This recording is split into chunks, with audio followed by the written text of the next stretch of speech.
ಸಚಿವ ಪ್ರಿಯಾಂಕ್ ಖರ್ಗೆ ಆಪ್ತನ ಸುತ್ತ ಕೊಲೆ ಬೆದರಿಕೆ ಆರೋಪ ಸುತ್ತಿಕೊಳ್ತಿದೆ. ಗುತ್ತಿಗೆದಾರ ಡೆತ್ ನೋಟ್ ಬರೆದಿಟ್ಟು ರೈಲಿಗೆ ತಲೆ ಕೊಡ್ತಿದ್ದಂತೆ ರಾಜಕೀಯ ಜಂಗಿ ಕುಸ್ತಿ ಜೋರಾಗ್ತಿದೆ.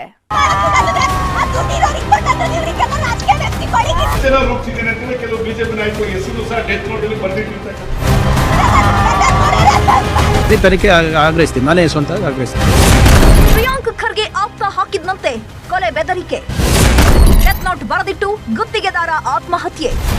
ಬಿಜೆಪಿ ವಿರುದ್ಧ ಕಮಿಷನ್ ಸರ್ಕಾರ ಅನ್ನೋ ಅಸ್ತ್ರವನ್ನೇ ಇಟ್ಕೊಂಡು ಗದ್ದುಗೆ ಏರಿದ್ದು ಸಿದ್ದು ನೇತೃತ್ವದ ಕಾಂಗ್ರೆಸ್ ಸರ್ಕಾರ. ಆದ್ರೆ ಇದೇ ಕಾಂಗ್ರೆಸ್ ಸರ್ಕಾರದ ಸುತ್ತವೇ ಕಮಿಷನ್ ಕಂಟಕ ಸುಳಿದಾಡೋದಕ್ಕೆ ಶುರುವಾಗಿದೆ.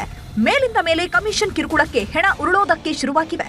ಸಚಿವ ಪ್ರಿಯಾಂಕ್ ಖರ್ಗೆ ಆಪ್ತ ಕಿರುಕುಳ ಕೊಡ್ತಿದ್ದ ಅಂತ ಆರೋಪಿಸಿ ಗುತ್ತಿಗೆದಾರನೊಬ್ಬ ಡೆತ್ ನೋಟ್ ಬರೆದಿಟ್ಟು ರೈಲಿಗೆ ತಲೆ ಕೊಟ್ಟಿದ್ದಾನೆ. ಈತನೇ ದುರಂತ ಅಂತ್ಯ ಕಂಡ ಎಳೆ ವಯಸ್ಸಿನ ಗುತ್ತಿಗೆದಾರ. ಬೀದರ್ ಜಿಲ್ಲೆಯ ಭಾಲ್ಕಿ ತಾಲೂಕಿನ ಕಟ್ಟಿ ತೋಂಗಾವ್ ಗ್ರಾಮದ ಸಚಿನ್ಗೆ ಪ್ರಿಯಾಂಕ್ ಖರ್ಗೆ ಆಪ್ತ ರಾಜು ಕಪನೂರು ಪರಿಚಯವಾಗಿತ್ತು. ಇದೇ ಪರಿಚಯ ವ್ಯವಹಾರಕ್ಕೂ ತಿರುಗಿತ್ತಂತೆ. ಕೊನೆಗೆ ಟೆಂಡರ್ ಕೊಡಿಸೋ ವಿಚಾರವಾಗಿ ಇದೇ ಸಚಿನ್ನಿಂದ ಲಕ್ಷ ಹಣ ಪಡೆದಿದ್ರಂತೆ.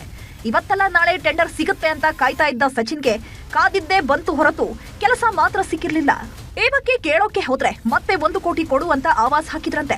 ಅಲ್ಲದೆ ಹಣ ಕೊಡದಿದ್ರೆ ಕೊಲೆ ಮಾಡೋದಾಗಿಯೂ ಬೆದರಿಕೆ ಹಾಕಿದ್ರಂತೆ. ಇದರಿಂದ ಮನನೊಂದ ಸಚಿನ್ 7 ಪುಟಗಳ ಡೆತ್ ನೋಟ್ ಬರೆದಿಟ್ಟು ಆತ್ಮಹತ್ಯೆ ಮಾಡ್ಕೊಂಡಿದ್ದಾನೆ. ಒಂದ್ಸಲ 60 ಲಕ್ಷ ಅಂತಾರೆ, ಒಂದ್ಸಲ 80 ಲಕ್ಷ ಅಂತಾರೆ, ಒಂದ್ಸಲ 1 ಕೋಟಿ ಕೊಡ್ಬೇಕು ಹಂಗಂತಾರೆ ಸರ್. ಯಾರು ಕ್ಲಿಯರ್ ಆಗಿ ಮಾತಾಡಿಲ್ಲ ಸರ್. ಬರೀ ಅವನು ಈ ರೀತಿ ಮಾಡಿದಾನೆ, ಆ ರೀತಿ ಮಾಡಿದಾನೆ ಅಂತ ಬರೇ ಜೀವ ಬೆದರಿಕೆ, ಆಮೇಲೆ ದುಡ್ಡು ಕ್ಲಿಯರ್ ಆಗಿ ಹೇಳಿಲ್ಲ ಅವರು. ಯಾವಾಗ ಇದು ದೊಡ್ಡ ಸುದ್ದಿ ಆಯ್ತು, ಸ್ವತಃ ಪ್ರಿಯಾಂಕ್ ಖರ್ಗೆ ಅವರೇ ರಿಯಾಕ್ಟ್ ಮಾಡಿದ್ದಾರೆ. ರಾಜು ಕಪನೂರು ನಮ್ಮ ಕಾರ್ಯಕರ್ತನೇ, ತನಿಖೆ ಮಾಡ್ತೀವಿ, ನಾನೇ ತನಿಖೆಗೆ ಆಗ್ರಹಿಸುತ್ತೇನೆ ಎಂದಿದ್ದಾರೆ. ಯಾರ ಹೆಸರು ಹೇಳಿದ್ದಾರೆ ಅವರು ನಮ್ಮ ಕಾರ್ಪೊರೇಟರ್ ಆಗಿರೋದು ನಿಜ, ಅದರಲ್ಲಿ ಅದಂತೂ ಸುಳ್ಳಲ್ಲ.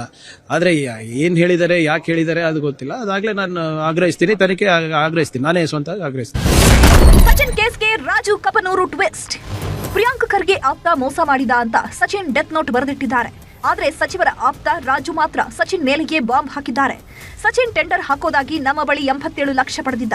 1 ತಿಂಗಳಿನಿಂದ ಹಣ ಕೊಡದೆ ಸತಾಯಿಸ್ತಾ ಇದ್ದ. ನಾವು ಮೋಸ ಮಾಡಿಲ್ಲ, ಆತನೇ ಮೋಸ ಮಾಡಿದ್ದಾನೆ ಎಂದಿದ್ದಾರೆ. ಮೊದಲೇ ಅನ್ಕರೆ ಏರ್ಪೋರ್ಟ್ ಟೆಂಡರ್ ಹಾಕಿದೆವು ನಾವು. ಆ ಏರ್ಪೋರ್ಟ್ ಟೆಂಡರ್ನು ನಮಗನ್ಕರೆ ಫೇಕ್ ಮಾಡಿ ಇದನ್ನ ಮಾಡಿ ಎತ್ಕೊಂಡು ಟೆಂಡರ್ ಹಾಕಿದ.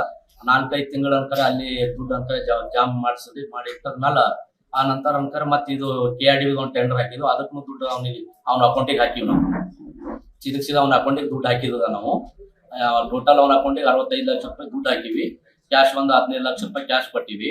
ಆ ನಂತರ ಏನದ ಟೆಂಡರ್ ಅನ್ಕರ್ ಇವತ್ತಾಗ್ತದೆ ನಾಳೆಗೆ ಆಗ್ತದೆ ಅಂತ ನಮ್ಗೆ 6 ತಿಂಗಳು ಹೀಗೆ ಸತ್ತದ. ಯಾವಾಗ ಕೈ ನಾಯಕನ ಮೇಲೆ ದೊಡ್ಡ ಆರೋಪ ಕೇಳಿ ಬಂತು, ಬಿಜೆಪಿ ಮುಗಿಬಿದ್ದಿದೆ. ಕಮಿಷನ್ ಸರ್ಕಾರಕ್ಕೆ ಮೇಲಿಂದ ಮೇಲೆ ಬಲಿ ಶುರುವಾಗಿದೆ ಅಂತ ಕಿಡಿಕಾರ್ತಿದ್ದಾರೆ. ಒಟ್ನಲ್ಲಿ ಸಚಿನ್ ಡೆತ್ ನೋಟ್ ನಲ್ಲಿ ಬರೆದಿಟ್ಟಿದ್ದು ಸತ್ಯವೋ ಅಥವಾ ಖರ್ಗೆ ಆಪ್ತ ಹೇಳ್ತಾ ಇರೋದು ಸತ್ಯವೋ ಗೊತ್ತಿಲ್ಲ. ಆದ್ರೆ ಜೀವವೊಂದು ಮಾತ್ರ ಹೋಗಿದೆ.